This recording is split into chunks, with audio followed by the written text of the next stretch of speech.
Hello बहनों, राधे राधे। संगीता लोकगीत channel में आप सबका स्वागत है। आज हम आप सबके लिए एक सुंदर सा प्यारा सा फिल्मी तर्ज का गीत बन्नी बन्ना गीत गाने जा रहे हैं। आप लोग सुनिए। अगर आपको हमारे गीत अच्छी लगी तो लाइक कीजिए, शेयर कीजिए, ज़्यादा से ज़्यादा कमेंट कीजिए, बताइए कि आप लोगों को हमारी गीत कैसी लगी और प्लीज़ चैनल को आगे बढ़ाइए।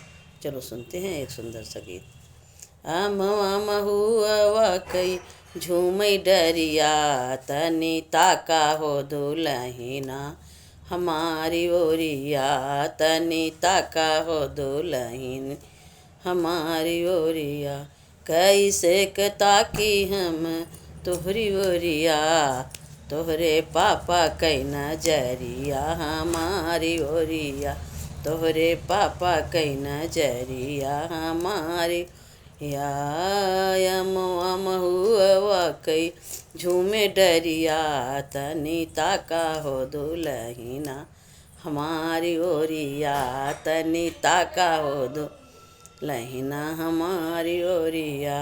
कैसे ताकी दुल्हे तोहरी ओरिया, तोहरे चाचा कै नजरिया हमारी ओरिया, तोहरे चाचा कै नजरिया या हमारी ओरिया। अमवा महुआ कई झूमई डरिया, तनी ताका हो दुलहिना हमारी ओरिया, तनी ताका हो दुलहिना हमारी ओरिया।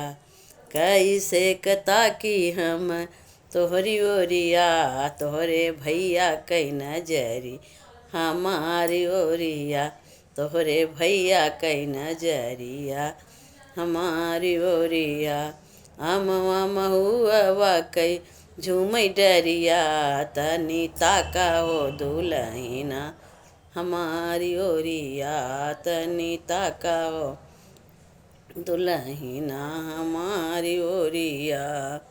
कैसे ताकी हम तोहरी ओरिया, तोहरे जीजा कैनी गहिया हमारी ओरिया, तोहरे जीजा कै नजरिया हमारी ओरिया, तोहरे फूफा कै नजरिया हमारी ओरिया। अमवा महुआ कई झूमई डरिया, तनी ताका हो दुलहिना हमारी ओरिया, तनी ताका हो दुलहिना हमारी ओरिया।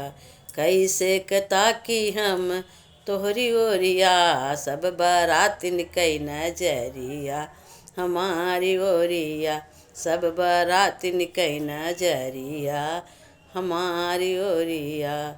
अमवा महुआ कई झूमई डरिया, तनी ताका हो दुलहिना हमारी ओरिया, तनी ताका हो दुलहिना हमारी ओरिया।